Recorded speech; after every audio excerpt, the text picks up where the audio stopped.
ವಿಧಾನಸಭೆ ಚುನಾವಣೆಯಲ್ಲಿ ಕೂಡ್ಲಿಗಿ ಕ್ಷೇತ್ರದಲ್ಲಿ ಬಿಜೆಪಿಯಿಂದ ಸ್ಪರ್ಧಿಸಿದ್ದ ಲೋಕೇಶ್ ವಿ ನಾಯಕ ಅವರು ಪರಿಶಿಷ್ಟ ಪಂಗಡದ ಎಸ್ಟಿ ಸುಳ್ಳು ಜಾತಿ ಪ್ರಮಾಣ ಪತ್ರ ನೀಡಿ ಸಮುದಾಯಕ್ಕೆ ವಂಚಿಸಿರುವುದು ಕೋರ್ಟ್ ತೀರ್ಪಿನಿಂದ ಬಹಿರಂಗವಾಗಿದೆ. ಹಾಗಾಗಿ ವಿ ಲೋಕೇಶ್ ಅವರು ನಾಯಕ ಅಲ್ಲ, ನಾಯ್ಡು ಎಂದು ಬಿಜೆಪಿ ಎಸ್ಟಿ ಮೋರ್ಚಾ ರಾಜ್ಯಾಧ್ಯಕ್ಷ ಬಂಗಾರು ಹನುಮಂತು ತಿಳಿಸಿದರು. ಕೂಡ್ಲಿಗಿ ಪಟ್ಟಣದಲ್ಲಿ ನಡೆದ ಸುದ್ದಿಗೋಷ್ಠಿಯಲ್ಲಿ ಮಾತನಾಡಿ, ವಿ ಲೋಕೇಶ್ ಅವರು ಪಡೆದಿರುವ ಪರಿಶಿಷ್ಟ ಪಂಗಡದ ನಕಲಿ ಜಾತಿ ಪ್ರಮಾಣ ಪತ್ರದ ಕುರಿತು ಪಟ್ಟಣದ ನರಸಿಂಹ ಎಂಬುವವರು ಕೋರ್ಟ್ ಮೊರೆ ಹೋಗಿದ್ದಲ್ಲದೆ ಚುನಾವಣೆ ಆಯೋಗಕ್ಕೂ ದೂರು ನೀಡಲಾಗಿತ್ತು. ಕೊನೆಗೆ ದಾಖಲೆ ಪರಿಶೀಲಿಸಿದ ಬೆಂಗಳೂರು ಉತ್ತರ ಉಪವಿಭಾಗದ ಸಹಾಯಕ ಆಯುಕ್ತ ಪ್ರಮೋದ್ ಎಲ್ ಪಾಟೀಲ್ ಅವರು ಲೋಕೇಶ್ ವಿ ಅವರ ಜಾತಿ ಪ್ರಮಾಣ ಪತ್ರವನ್ನು ಜುಲೈ 2ರಂದು ಅಸಿಂಧುಗೊಳಿಸಿ ಆದೇಶ ಹೊರಡಿಸಿದ್ದಾರೆ.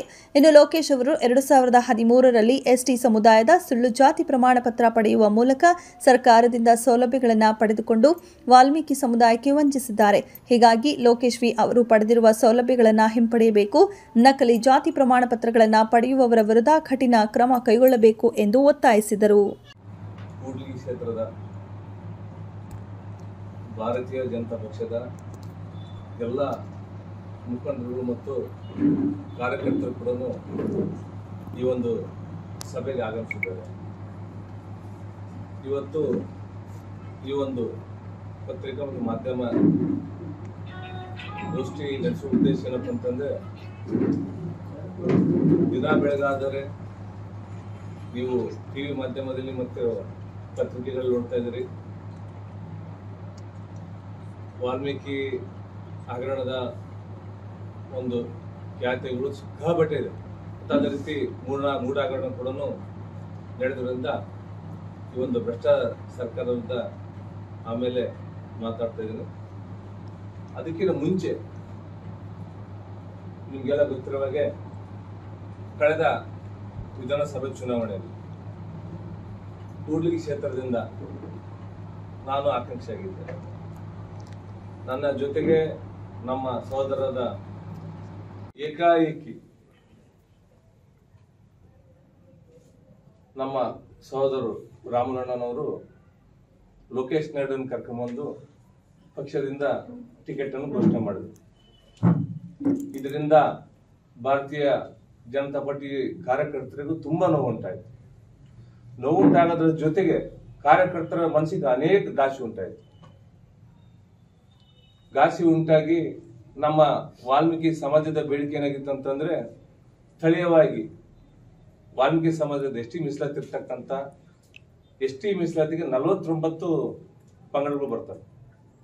40 ಪಂಗಡದಲ್ಲಿ ಮತ್ತೆ ನಮ್ಮ ವಾಲ್ಮೀಕಿ ಜನಾಂಗದವರು ಕೂಡ್ಲಿಗಿ ಕ್ಷೇತ್ರ ಅತಿ ಹೆಚ್ಚು ಇದ್ದಾರೆ. ಹಾಗಾಗಿ ವಾಲ್ಮೀಕಿ ಸಮಾಜಕ್ಕೆ ಕೊಡ್ಬೇಕಂತಂದೇಳಿ ಎಲ್ಲ ಕಾರ್ಯಕರ್ತರ ಮುಖಂಡರು ಕೂಡ ಮನವಿಯಾಗಿತ್ತು. ಇಂಥ ಸಂದರ್ಭದಲ್ಲಿ ಏಕಾಏಕಿ ಒಂದು ದಿನ ಮುಂಚಿತದಲ್ಲಿ ಕರ್ಕೊಂಡ್ಬಂದು ಕಾಂಗ್ರೆಸ್ ಇಂದ ಬಂದಿರತಕ್ಕಂಥ ಲೋಕೇಶ್ ನಾಯ್ಡಿಗೆ ಟಿಕೆಟ್ ಘೋಷಣೆ ಮಾಡಿದ್ರು. ಆ ಘೋಷಣೆ ಮಾಡಿರ್ತಕ್ಕಂಥ ಒಂದು ಸಂದರ್ಭದಲ್ಲಿ ಇಡೀ ಕೂಡ್ಲಿಗಿ ಭಾರತೀಯ ಜನತಾ ಪಾರ್ಟಿ ಕಾರ್ಯಕರ್ತರು ಮುಖಂಡರು ಖಂಡಿಸಿದ್ರು, ಅದ್ರ ವಿರುದ್ಧ ಹೋರಾಟ ಕೂಡ ಮಾಡಿದ್ರು. ತಮ್ಮ ಪತ್ರಿಕೆಗೂ ಕೂಡ ಅದ್ರ ಬಗ್ಗೆ ಸುದ್ದಿ ಪ್ರಸಾರ ಮಾಡಿದ್ರು, ಮಾಧ್ಯಮ ಇದರಲ್ಲಿ ಕೂಡ ತಾವೆಲ್ಲ ಪ್ರಸಾರ ಮಾಡಿದ್ ನೋಡಿದ್ರಿ. ಇದರ ವಿರುದ್ಧ ನಾವು ಸುಮ್ಮನೆ ಕುಂದ್ರಿದ್ರೆ ನಮ್ಗೆ ಯಾಕೆ ಮನಸ್ಸಿಗೆಲ್ಲ ಬೇಜಾರಾಗಿತ್ತು.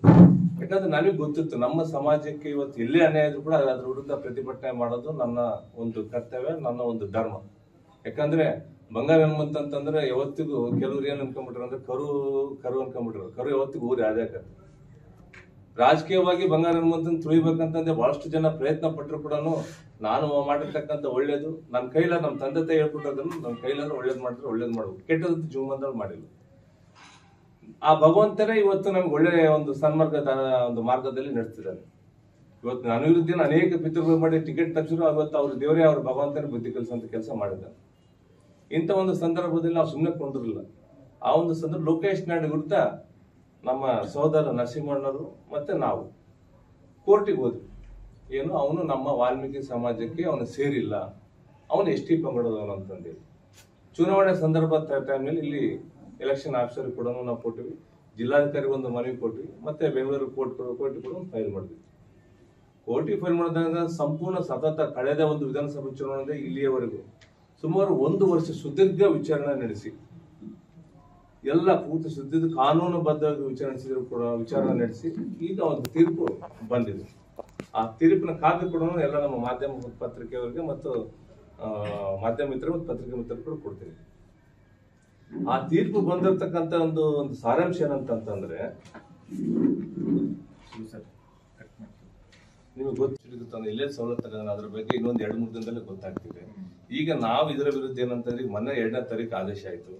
2ನೇ ತಾರೀಕು ಆದೇಶ ಆದ್ಮೇಲೆ ನಾವು ಇದು ನಮ್ಮ ಒಂದು ಬಿಜಿ ಶೆಡ್ಯೂಲ್ ವಾಲ್ಮೀಕಿ ಅದಕ್ಕೆ ಊರಲ್ಲಿ ಕೂಡ ಬರಕ್ಕಾಗಿದ್ದಿಲ್ಲ, ಪ್ರೆಸ್ ಮೀಟ್ ಕೂಡ ಮಾಡುವಷ್ಟು ಒಂದು ಪುರ್ಸತ್ತಿದ್ದಿಲ್ಲ. ಅಲ್ಲಿ ನಾವು ಮುತ್ತಿಗೆ ಕಾರ್ಯಕ್ರಮ ಇವೆಲ್ಲ ಹಾಕೊಂಡಿರೋದ್ರಿಂದ ನಾವು ಕೇವಿಟ್ ಕೂಡ ಇದರಿಂದ ನಾನು ಹೋದೆ. ಅದು ಆಕ್ಚುಲಿ ಯಾರೇ ಕ್ಯಾಸ್ಟ್ ಸರ್ಟಿಫಿಕೇಟ್ ತಂದ್ರು ಕೂಡ ಅವರ ಒಂದು ತಂದೆ ತಾಯಿ ಮುಖಾಂತರ ಇವತ್ತು ಸ್ಕೂಲಲ್ಲಿ ಅಡ್ಮಿಷನ್ ಮಕ್ಕಳು ಮಾಡಕ್ ಹೋದ್ರೆ ಅವ್ರ ತಂದೆ ತಾಯಿ ಒಂದು ಪೋಷಕರ ಒಂದು ಜಾತಿ ಆಧಾರಿತ ಮೇಲೆ ಕ್ಯಾಸ್ಟ್ ಸರ್ಟಿಫಿಕೇಟ್ ಮಂಜೂರು ಮಾಡ್ತಾರೆ.